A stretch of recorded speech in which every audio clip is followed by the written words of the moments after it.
Every single time you walk or talk or even just blink your eyes, you're tapping into one of the most sophisticated engines on the entire planet, your muscles. So, how does it all actually work? In this explainer, we're going to trace the path from a simple thought, like, hey, I should lift that cup, all the way down to the microscopic action that makes it a reality. Let's dive in. So here's our game plan. We'll start with the big picture, your body's movers. Then we'll look at the 3 different types of muscle. After that, we're going to zoom all the way into the anatomy of a muscle contraction and the really elegant model that explains it all. And finally, we'll zoom back out to see how these muscles work in action in our everyday lives. All right, let's kick things off with section 1, your body's movers. We're starting with the big picture here. So what really happens? Think about something simple, like grabbing a coffee mug. What is the chain of command that goes from the thought, I want some coffee, to your hand actually lifting that cup? Well, it all starts with the incredible scale of this system. To put this into perspective, just get your head around this number.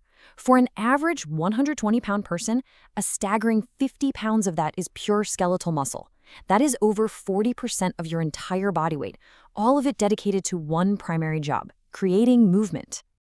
At their very core, muscles are these amazing biological converters. They take the chemical energy from the food we eat and transform it into mechanical energy, the force that actually pulls on our bones. Literally every single move you make is powered by this process. But as we're about to see, not all muscles are created equal. Which brings us to section 2, 3 types of muscle. Your body basically has specialists for different jobs. First up, you've got skeletal muscle. If you look at it under a microscope, it looks striated or striped, and it's voluntary. You decide when to move it. Then there's cardiac muscle, which is found in the heart. It's also striated, but it's involuntary. And thank goodness for that, right? You don't have to consciously remember to make your heart beat. And finally, there's smooth muscle. It's not striated, and it's also involuntary, just working away quietly behind the scenes in your organs and blood vessels. Okay, section 3, anatomy of a contraction. Now, to really see how a bicep lifts something, we have to zoom in. Way in. We're going to go from the muscle you can see with your own eyes all the way down to the molecular level. So at the highest level, what we just call a muscle is actually a full-on organ. It's a big bundle of skeletal muscle fibers, all neatly wrapped up in connective tissue to give it strength and support. Now, let's zoom in on one of those bundles. Here, we find the muscle fibers, and each fiber is actually one single, very long muscle cell, and they all pull together, kind of like a team, to generate some real noticeable power. And if we zoom in even further, deep inside a single one of those muscle fibers, we finally get to the source of all movement, the sarcomere. You got to think of these as the microscopic engines, the tiny little pistons that are powering this entire system. So here's the official take. A sarcomere is the basic contractile unit of a skeletal muscle. It's this super organized arrangement of thick and thin protein filaments. When a single muscle flexes, it's because millions upon millions of these tiny sarcomeres are all shortening at the exact same time. So that brings us to section 4, the sliding filament model.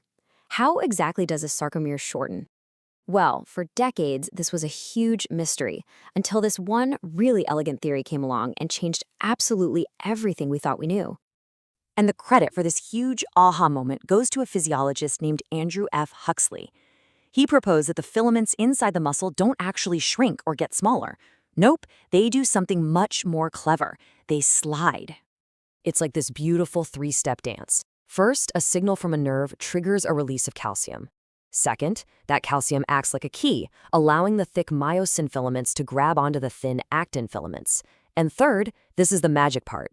The myosin heads pull the actin filaments inward, kind of like a ratchet, which shortens the entire unit.